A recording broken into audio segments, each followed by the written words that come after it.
Welcome to Tuesday, July 20th. I am so glad to be with you again today. We are going to be in 2 Chronicles, the first three chapters. We're going to be in Romans 6, 1 to 23, Psalm 16, 1 to 11, and Proverbs 19, 20 through 21. Struggling with my voice just a little bit today, so I hope you'll bear with me. I think we'll get through this just fine, but bear with me if I have to cough or clear my throat here and there.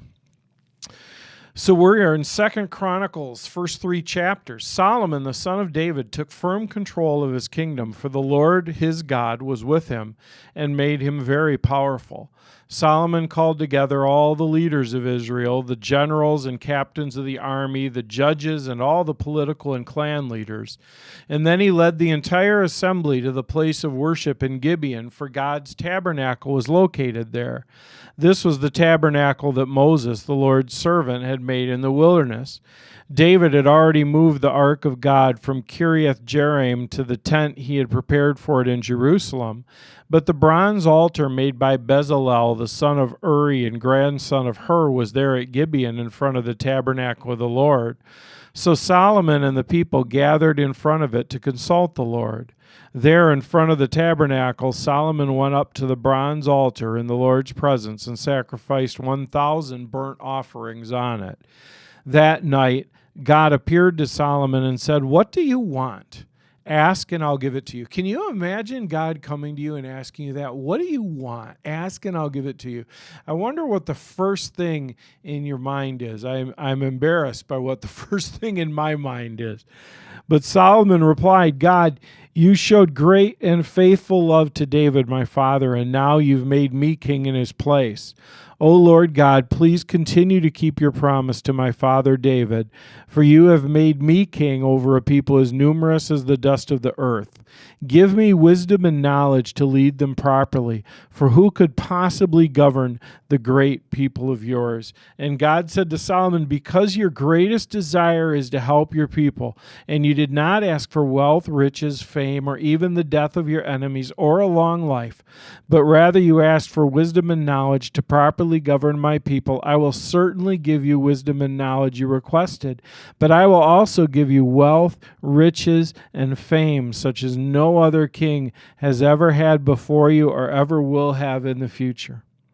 And then Solomon returned to Jerusalem from the tabernacle at the place of worship in Gibeon, and he reigned over Israel. Solomon built up huge force of chariots and horses. He had 1,400 chariots and 12,000 horses. He stationed some of them in chariot cities and some near him in Jerusalem. The king made silver and gold as plentiful in Jerusalem as stone, and valuable cedar timber was common as sycamore fig trees that grow in the foothills of Judah. Solomon's horses were imported from Egypt and from Sicilia. The king's traders acquired them from Sicilia in standard price. At that time, chariots from Egypt could be purchased for 600 pieces of silver and horses for 150 pieces each. They were then exported to the kings of the Hittites and the kings of Aram. Solomon decided to build a temple to honor the name of the Lord, and he also built a royal palace for himself.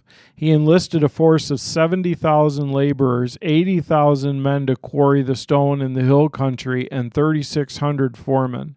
Solomon also sent this message to King Hiram at Tyre: "Send me cedar logs, as you did for my father David when he was building his palace.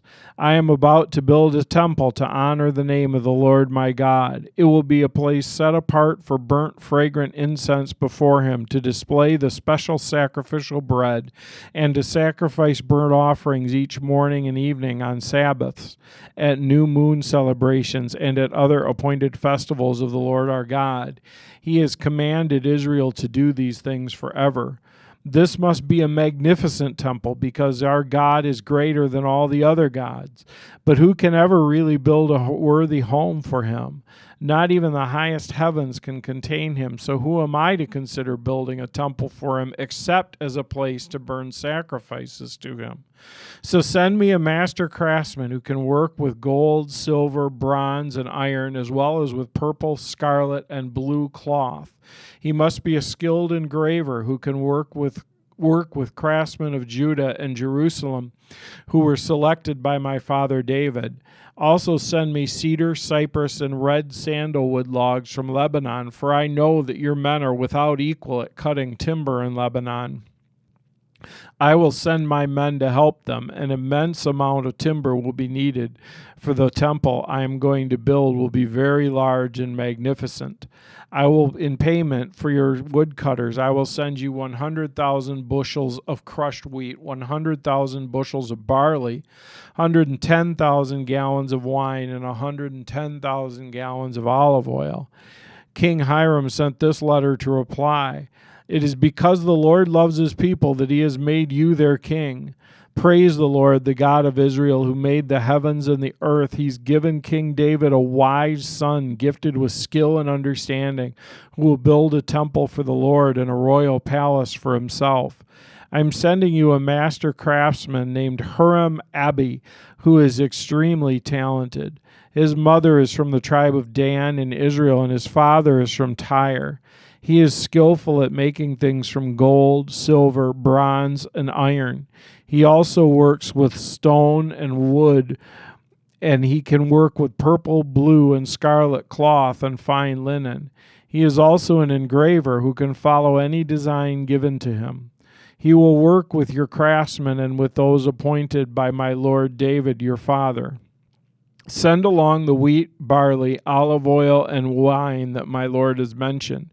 We will cut whatever timber you need from the Lebanon mountains and will float the logs in rafts down the coast of the Mediterranean Sea to Joppa. From there you can transport the logs up to Jerusalem. Solomon took a census of all the foreigners in the land of Israel, and like his father had taken.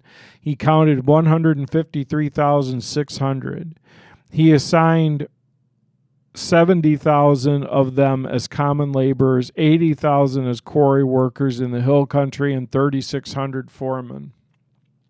So Solomon began to build the temple of the Lord in Jerusalem on Mount Moriah, where the Lord had appeared to David his father.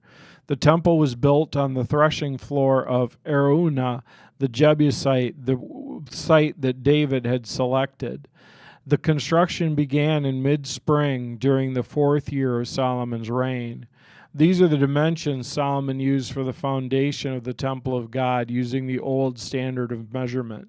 It was 90 feet long and 30 feet wide. The entry room at the front of the temple was 30 feet wide, running across the entire width of the temple, and 30 feet high. He overlaid the inside with pure gold. He paneled the main room of the temple with cypress wood, overlaid it with fine gold, and decorated it with carvings of palm trees and chains. He decorated the walls of the temple with beautiful jewels and with gold from the land of Parvaim.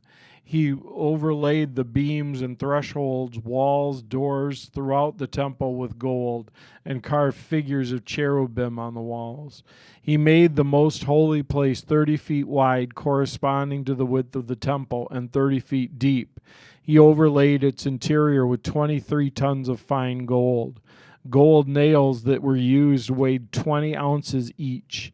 He also overlaid the walls of the upper rooms with gold. He made 2 figures shaped like cherubim and overlaid them with gold and placed them in the most holy place. The total wingspan of the 2 cherubim standing side by side was 30 feet. One wing of the first figure was 7.5 feet long, and it touched the temple wall. The other wing was also 7.5 feet long, and it touched one of the wings of the second figure. In the same way, the second figure had one wing 7.5 feet long that touched the opposite wall. The other wing, also 7.5 feet long, touched the wing of the first figure. So the wingspan of the 2 cherubim side by side was 30 feet. They stood on their feet and faced out toward the main room of the temple. Across the entrance of the most holy place he hung a curtain made of fine linen, decorated with blue and purple and scarlet thread, and embroidered with figures of cherubim. For the front of the temple, he made 2 pillars that were 27 feet tall and topped with a capital extending another 7.5 feet. He made a network of interwoven chains and used them to decorate the tops of the pillars. And he also made 100 decorative pomegranates and attached them to the chains. And then he set up 2 pillars at the entrance of the temple, and one to the south entrance and the other to the north. And he named the one on the south Jachin and the one on the north Boaz. Then we jump forward to Romans chapter 6. Romans 6. Well, then, should we keep on sinning so that God can show us more and more of his wonderful grace? Of course not. Since we've died to sin, how can we continue to live in sin? Or have you forgotten that when we were joined with Christ in baptism, we joined him in his death? For we died and were buried with Christ by baptism. And just as Christ was raised from the dead by the glorious power of the Father, we also may live new lives. Since we've been united with him in his death, we will also be raised to life as he was. We know that our old sinful lives were crucified with Christ so that sin might lose its power in our lives. We are no longer slaves to sin. For when we died with Christ, we were set free from the power of sin. And since we died with Christ, we know we will also live with him. We are sure of this because Christ Jesus was raised from the dead, and he will never die again. Death no longer has any power over him. When he died once to break the power of sin. But now that he lives for the glory of God. So you also should consider yourselves to be dead to the power of sin and alive to God through Christ Jesus. Do not let sin control the way you live. Do not give in to sinful desires. Do not let any part of your body become an instrument of evil to serve sin. Instead, give yourselves completely to God, for you were dead, but now you have new life. So use your whole body as an instrument to do what is right for the glory of God. Sin is no longer your master, for you no longer live under the requirement of the law. Instead, you live under the freedom of God's grace. Well then, since God's grace has set us free from the law, does that mean we can go on sinning? Of course not. Don't you realize that you become the slave to whatever you choose to obey? You can be a slave to sin, which leads to death, or you can choose to obey God, which leads to righteous living. Thank God, once you were slaves of sin, but now you wholeheartedly obey his teaching, the teaching we have given you. Now you are free from your slavery to sin, and you've become a righteous living being. Because of the weakness of your human nature, I am using the illustration of slavery to help you understand all this. Previously, you let yourselves be slaves to impurity and lawlessness, which led ever deeper into sin. Now you must give yourselves to be slaves to righteousness, living so that you will become holy. When you were slaves to sin, you were free from the obligation to do right.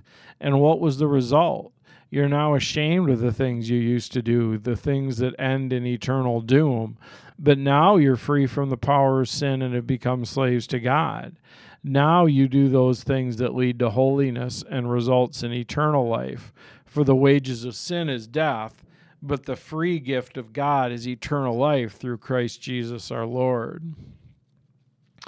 We go back to Psalm 16.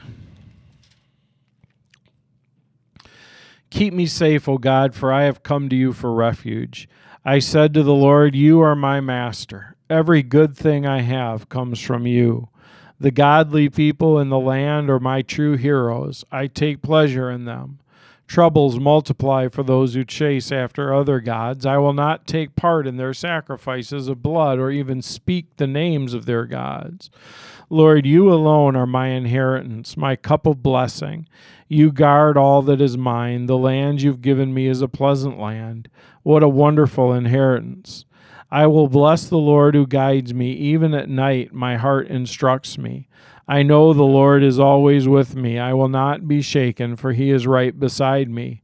No wonder my heart is glad and I rejoice. My body rests in safety, for you will not leave my soul among the dead, or allow your Holy One to rot in the grave.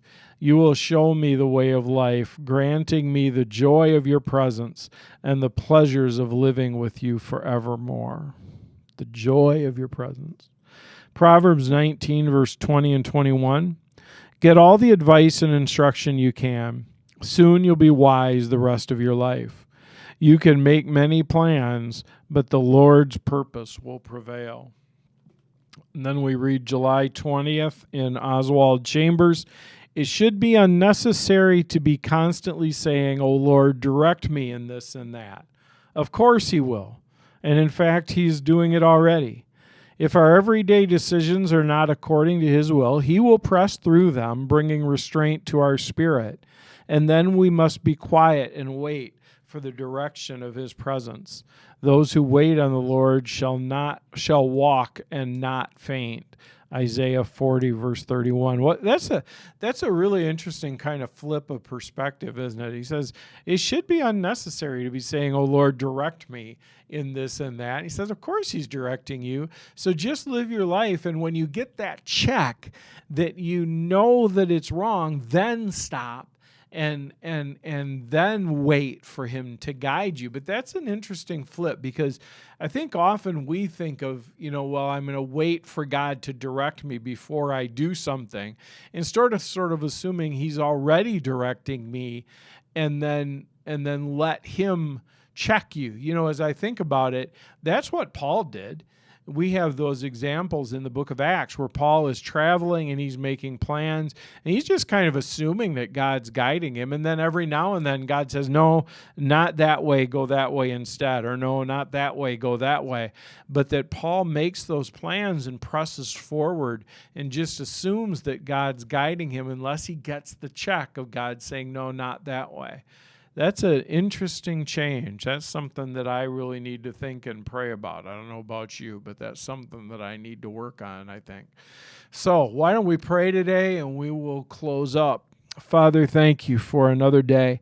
Thank you that you are directing us and you're watching over us, and you have us securely in the palm of your hand. Lord, help us to walk forward confidently with you and in you, and help us, Lord, to know when you're checking us and when you are, to pause and wait for you and let you guide us. In Jesus' name, amen. So we can take our pen, cross off the 20th, done for today. Hope you guys have a great day.